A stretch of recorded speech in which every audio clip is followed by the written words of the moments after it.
and CAEP tables. Once the report is generated, on the left-hand side, you'll review this report viewer navigator. 4 reports will come up: the CAEP summary report, CAEP outcomes, services, and program hours. We'll only really go through the summary, just a quick overview of the summary here, but I really encourage you guys to look at the other reports for outcome, services, and program hours. It'll break down the exact outcomes by instructional program. So if you have any questions about maybe your ESL students, what their outcomes were, with the workforce prep students, what their outcomes were, it's a good way to just look at it a little differently than maybe just the summary report and then the DIR. And then here is a quick look of what the summary looks like. And this is another slide that I've pulled. So once we pull that CAEP summary report, we'll see 3 distinct sections. We have the literacy gain section to the left. In the middle, we have the CAEP outcomes, and then we have the services section. And what I've heard before and what I kind of like to say is that this goes from small, the literacy gains, and then we go into the bigger pot, the CAEP outcomes, and then everybody is included in that services section there. So for literacy gains, these are those who've pre-post tested, and that will get into NRS Table 4. They fit those guidelines. Now for those students that don't fit those guidelines, maybe they go in the middle. Other AB 104 outcomes, but maybe they don't have a pre or post test. And then everybody that was entered into the system, if they have a service recorded, they're going to be on that far right column. Now, I talked a little bit earlier about drop downs, right clicking, and if you're new to TE, I think some of this information is definitely very helpful. Here we have a little screenshot of the literacy gains. So we have 102 students that are in ESL, ELL, and we want to know who these students are. We will double click on that 102 in the cell in TE once you view the report, and then the second screenshot down in the right corner will pop up, and these will be the full 102 student list. So we'll be able to see their basic demographics, the name of these students, what their student ID is, and it'll help us really determine who those students are. Now, if we're wondering why students maybe are in the services section and not in the literacy gains section, then it'll be a good idea to double click on those students in the services section, and then maybe you can filter in, okay, I know that student didn't take a pre-post test, that's probably why they're not in the CAEP outcomes, so on and so forth. And now another great thing we have in TE is the ability to right click. So we can right click on a cell when we generate the report in TE, and it'll give us a bunch of these listers. And how I encourage you guys to go through the other reports, I encourage you guys to right click on a cell and then go through all these drill down monitors. I really like a drill down monitor. It's different ways to look at the data to make sure that your data is 100% complete. Okay, so now we've talked about the CAEP summary report. You know, we've looked at our data. We've tried to make sure that everything was entered correctly. We have our attendance hours. We have looked at our student data. We marked outcomes. We marked our services. We marked our barriers to employment. And then we ran our CAEP summary report just to double check the individual work we did. We've looked through that. We looked through some of the program hours. Okay, everything finally looks good. Now we're ready to really generate our DIR report, right? So to generate your DIR report, we're gonna go to Reports, State Reports, California, and then CAEP Data Integrity. I've showed a screenshot of the CAEP Data Integrity report because I want to note that you'll see under Common Filters, we have program years. Since we are now past that July 1st date, we're now in the 2021 program year. So we want to make sure that when we're generating our CAEP data integrity report, that we're clicking that July 1st, 2019 through June 30th, 2020. And that will be sure to generate our correct report. No other filters, no other programs need to be changed. If you click on, maybe you add citizenship under programs, once you generate the CAEP data integrity report, it'll say the big words preliminary on the top. And that's how you know that you haven't stuck with the default filters. We've done everything you guys have need to do. So just believe in the default filters, click generate. So this again summarizes a little bit about the CAEP data integrity report. Like I said, 2019 through 2020. Current year will probably give us this 20 through 21 program year. Click generate. You'll export. You'll click export at the very top, save as a PDF onto your computer. Maybe share the attachment with everybody in your agency, and then send a PDF attachment to cape@casas.org. So a little more about the CAEP data integrity report. You'll see at the very top, this section, the summary information. And I was in Jay's presentation yesterday, and I know I refer a lot to that because he gave really good hints about the data and how to really understand these reports, how to understand, everything about remote testing that you'll probably need. So here we have the students in the service section. That's everybody who qualifies for the data integrity report. Now we have the students not enrolled in the 7 CAEP program areas. So if you're wondering why that maybe one student isn't enrolled in a CAEP program, does that look correct? Are all your students enrolled in CAEP programs?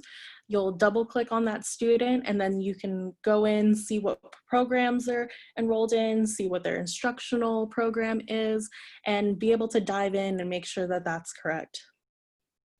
Now, the students enrolled in the CAEP 7 programs, that'll be the 195 here, minus the one that's not enrolled, and you'll get that 194 students enrolled. Anybody else that is concurrently enrolled in high school will be subtracted, and then we'll have that 194 students as our denominator for the rest of the DIR.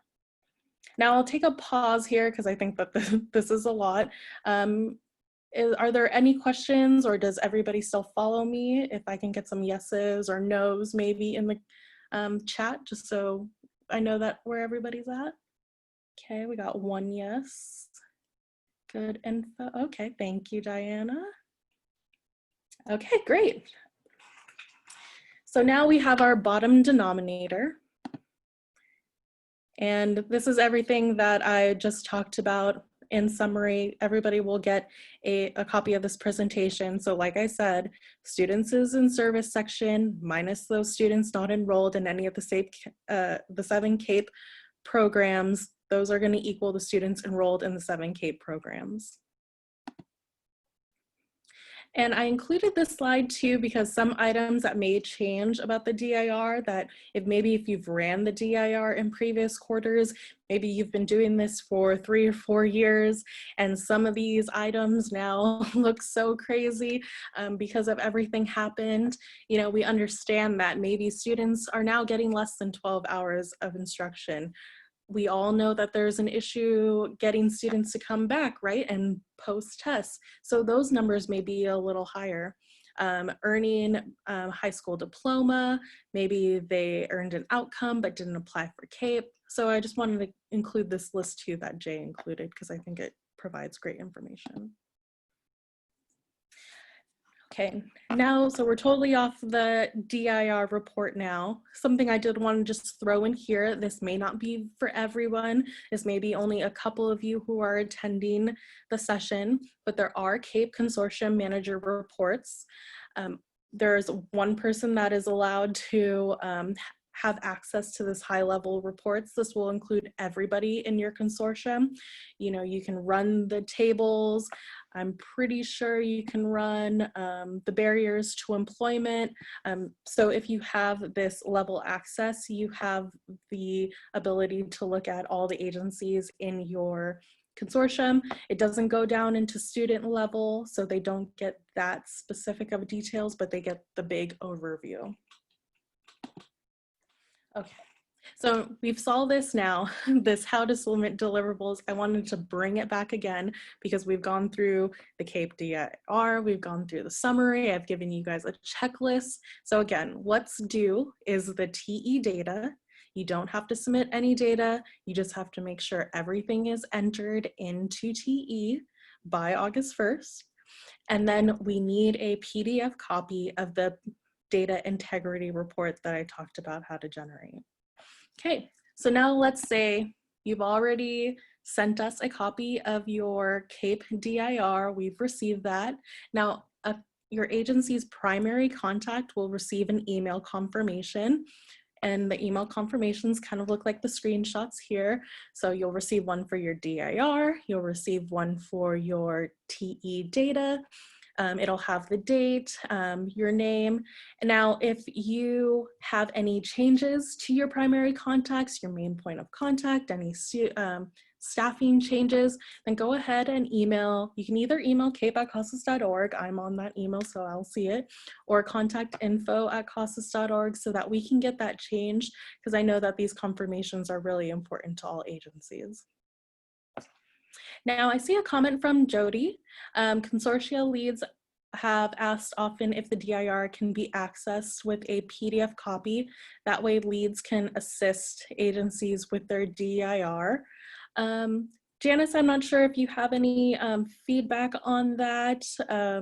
I know that a lot of consortia leads do want to see that. So we really do encourage you guys to copy your consortium leads. I know that they can be given access as long as the data manager approves it at the agency level.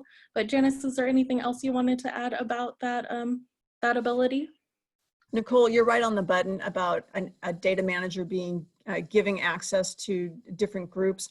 The PDF copy is generated with the export function. So if the consortium manager went in and exported the data, you can specify if it's going to be by agency or by the entire consortia. There's a number of setups on the initial screen before you click generate that lets you segment the data whichever way makes more sense. Jody, if you're asking for actually adding additional people to be able to access the manager reports, that's something I think I would need to bounce off Richard Ackerman and see exactly if there's a special thing we need to do to set that up. Okay, and I think we have somebody, Janice, she's talking specifically about the DIR. So that you need other people to run the DIR or to be able to Sorry, let me verbalize Sure, it. that's great. Type fast enough. Sorry about that. That's good.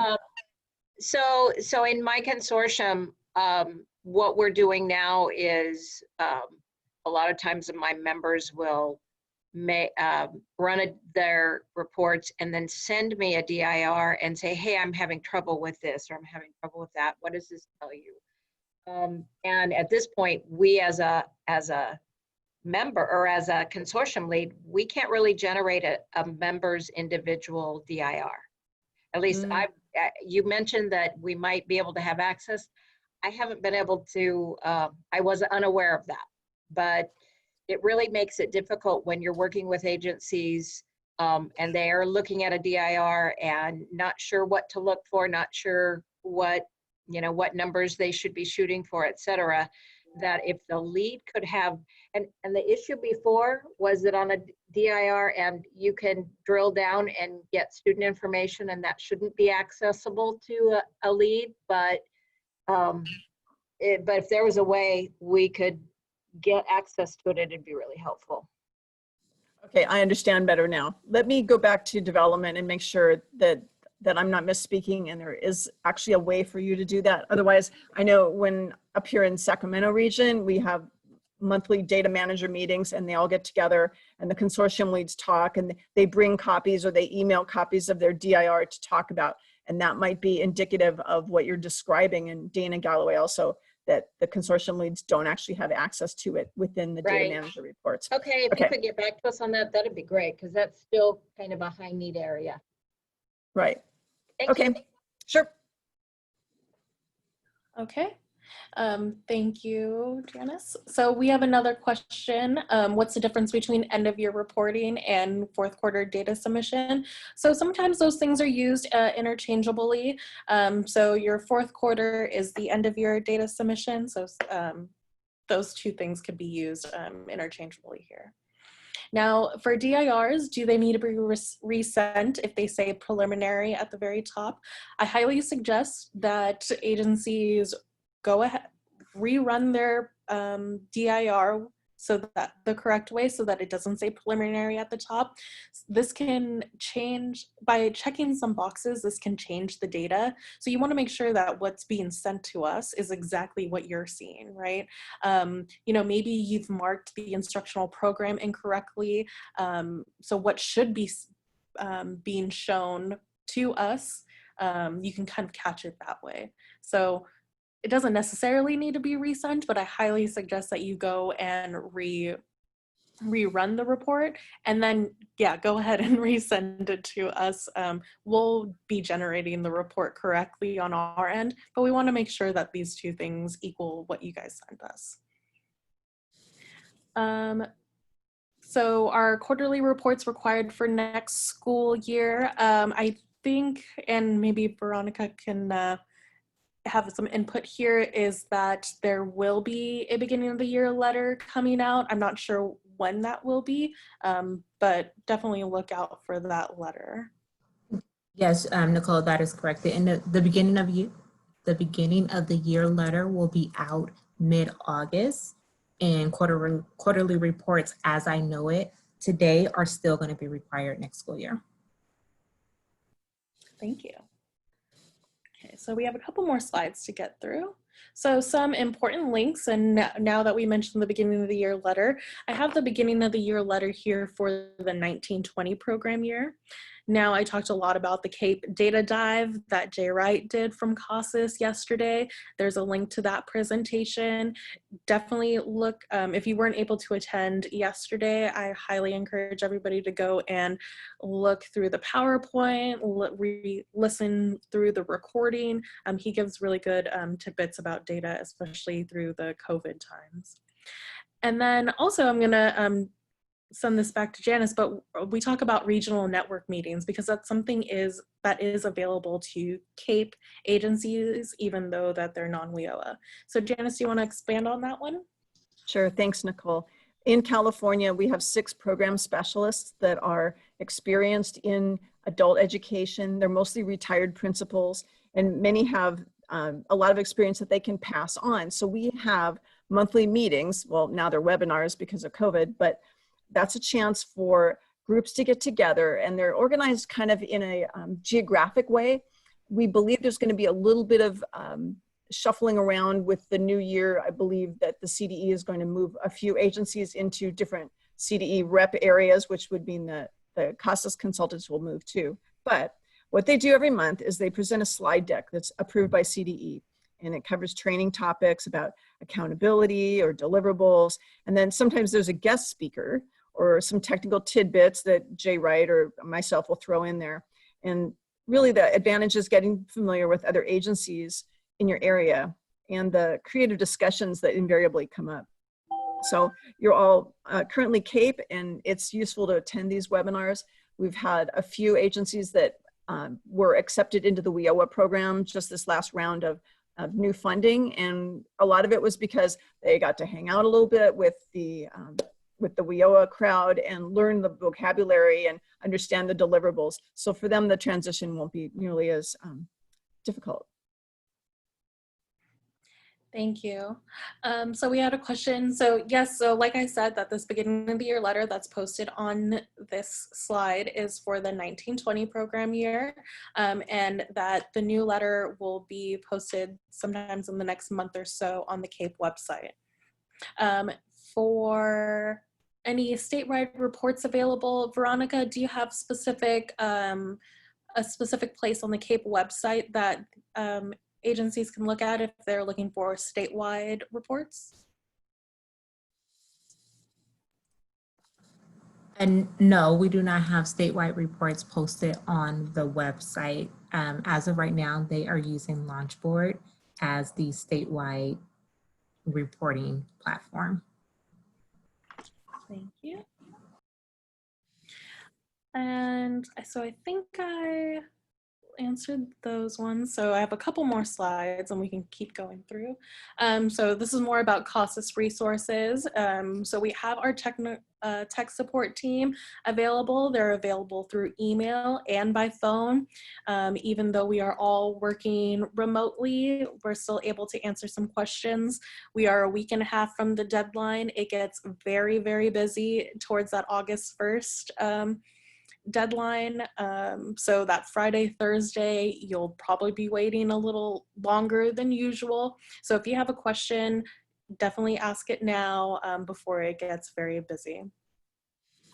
And then we have our other resources. So we talked about CAEP at CASAS.org. And if you have questions about the status of your data, then you can email data@CASAS.org. Okay, so any other questions that maybe we haven't answered or that I can get to, either me, Janice, or the folks at OTAN? So if I'm not mistaken, a copy, this presentation will be posted on the CAEP website. I think Veronica will go a little more over that. She'll confirm shortly. Any questions about submitting the data? So the difference between the end of year reports and the fourth quarter data submission, we like to use that interchangeably. So the end of year reports, pretty much the DIR that gets submitted for fourth quarter data submission, but they're one and the same.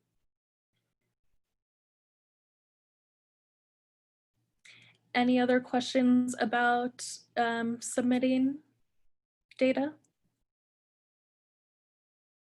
Okay, I think I'll send it over to you, Veronica, and if there's any other questions in the chat box, then I can see what I can answer there. So I'll send it to you.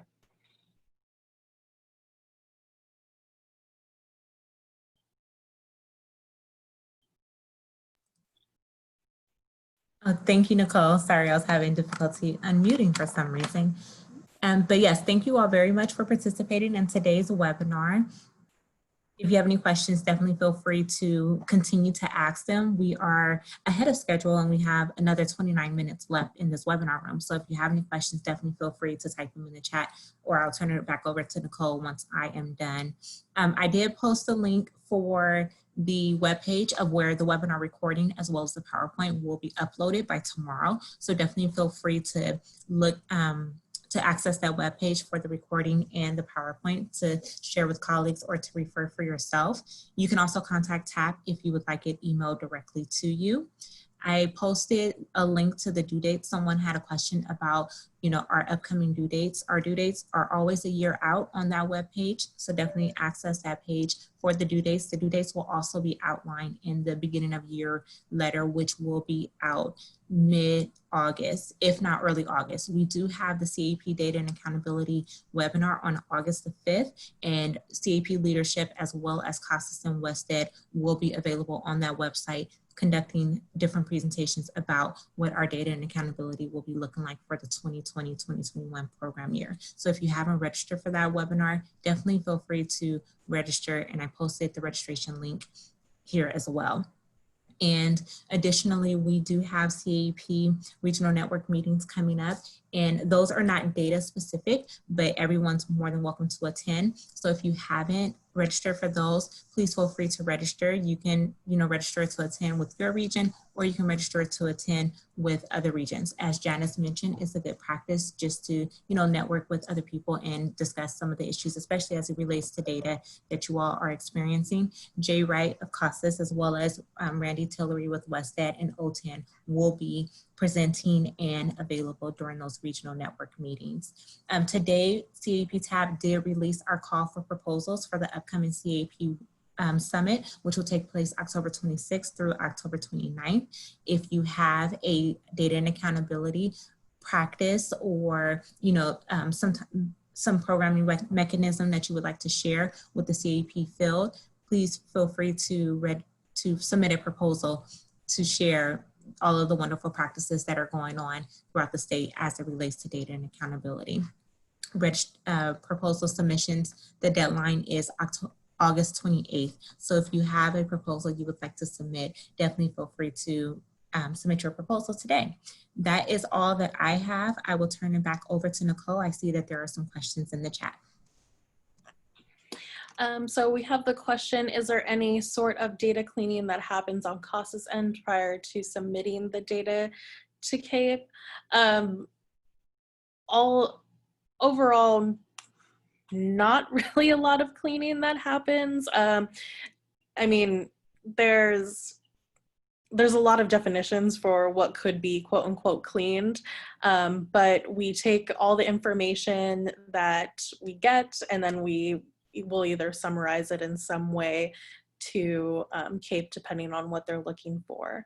Now, are you maybe talking about a data match, or is there a specific type of cleaning that you're maybe having a question on? Or whether that's force majeure?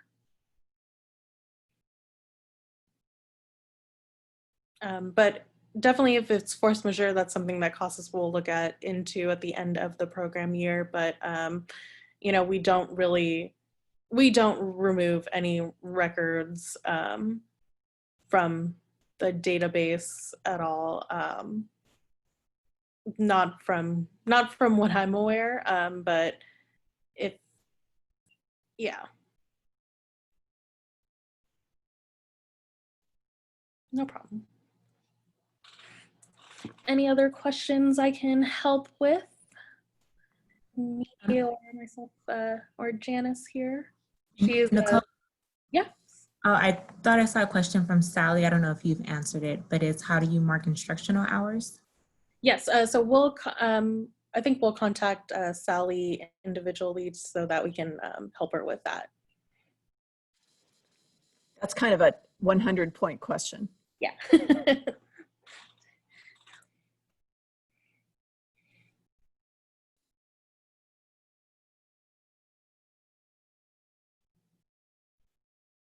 Okay, I don't think I see any more questions. How do you add instructional program? So if this is for a class, then what you'll do is you'll go into organizations, and then you'll go into, hold on just a second, let me make sure I'm looking at this right.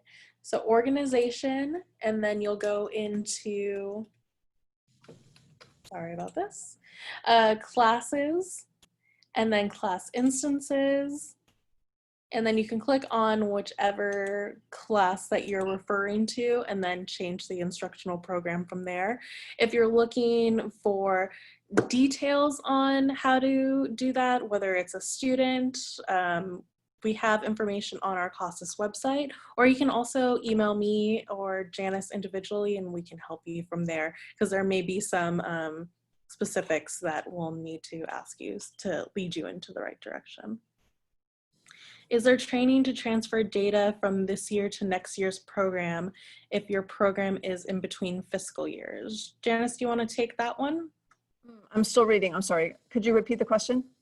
Is there training to transfer data from this year to next year's program if your program is in between fiscal years? That is definitely, I'm sorry, go ahead. Oh, sorry. She means student data. Oh, right. Yes, and that's, we have a couple of documents. We can send you links on that, Trina. Definitely. It's kind of like rolling over. You roll your classes forwards, and then as the students are enrolled in the new classes, that student record carries into the next student data, into the next year. That student data moves over. Okay. Also, in addition to what Nicole was saying, you can mark also the instructional program on the individual student records. So if you go into records students in program years and you bring up a particular student and you see that they're not enrolled in the correct instructional program, you can go ahead and edit the student record as well.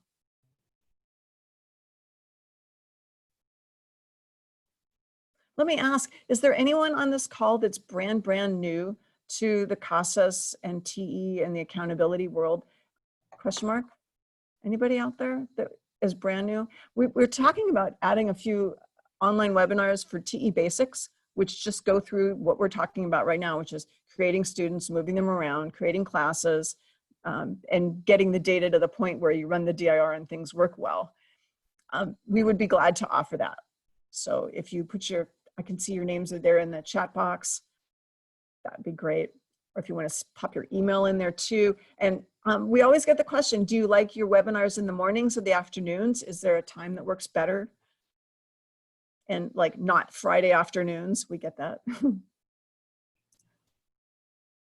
Great, thanks, Adrienne. Okay, and so I know some people are asking for these links, and so what we can do is that we'll include these links, we'll provide them to CAEP, and then when they get posted online, you'll have them all in one area, and that way, hopefully, that'll help everybody who's asking for them. We have another question, Janice. Some students still receiving instructional hours from last school year, but their new school year is officially starting August 17th. They're not pre-testing until August 1st. How would they report their instructional hours? I think that maybe would be a individual question. Should we have her send us an email asking those? Yes, please. It's always easier if I can look at the exact student data before we start making big judgments on that one. Because the school year of when the instruction starts is separate from the program year, which is the accountability part. The program year starts July 1st and it goes into June 30th. I'm talking and I'm waving my hands as I'm going through this. Instructional, you know, you can start instruction and CASAS understands that you might not be able to pre-test on the very first day, right? You might just be doing like a quick EFL placement, or maybe you're going to use that new RLI tool that we're going to come out with very soon for placement. And the pre-test may come later. So don't worry about that part of it. You can enroll the student into the instructional program. You can start to accumulate instructional hours or minutes, however it's tallied, and then be able to run the calculations on when to run the pre-tests and post-tests, you know, with that 70 hours of instruction in between. Data manager, class of 2020, Cheryl, thank you.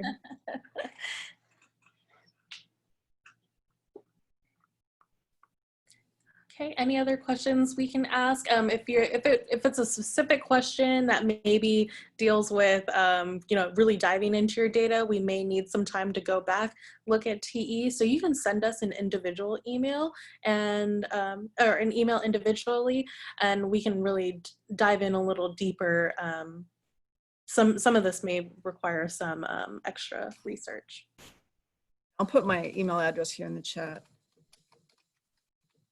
And mine is on the presentation as well. Okay, any final questions? I think there's still a lot of participants in here, so feel free to ask them through the chat.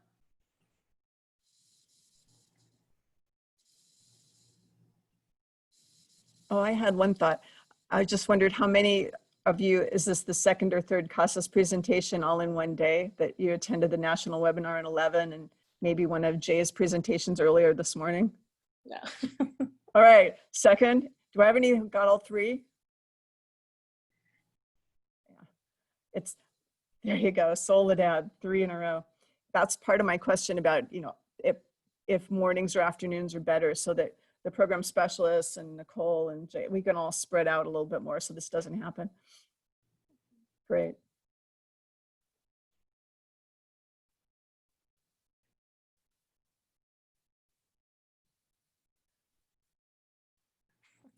There's a document, I guess I'll just share it.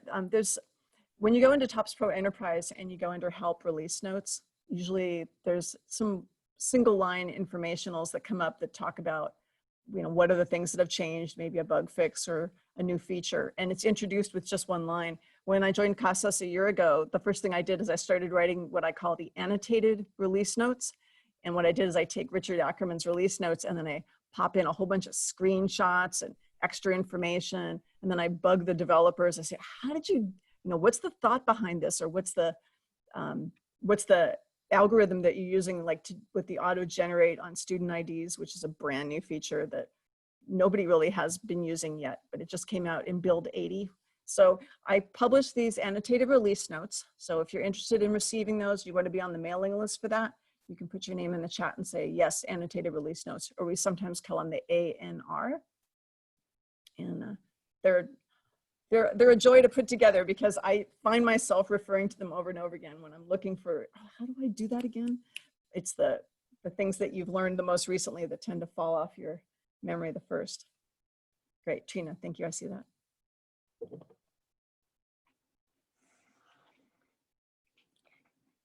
And yes, I think they said that everybody's going to get a copy of the presentations. That's good.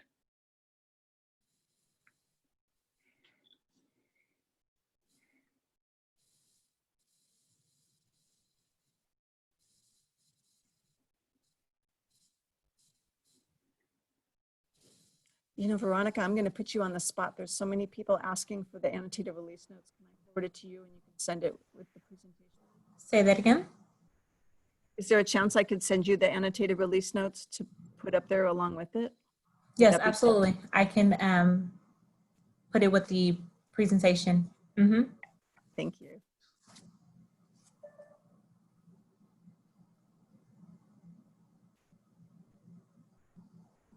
All right, so I'm not seeing any more questions in the chat. I don't see any either. All right, well, I think we can go ahead and close today's meeting. And thank you all very much for your time and your participation. Definitely be on the lookout for the recording as well as the PowerPoint presentation and those other resources that Janice and Nicole mentioned. They will all be on the CAEP website. And again, register, especially for that beginning of year data and accountability meeting so that you can receive all the information that is needed for the 2020-2021 program year. That will be with CAEP leadership as well as with CASAS and WestEd. So it'll be a great opportunity to, get a lot of your questions answered as well as understand what the expectations for 2020-2021 program year are. So thank you all very much for your time and your participation, and we look forward to seeing you all on August 5th. Have a great day.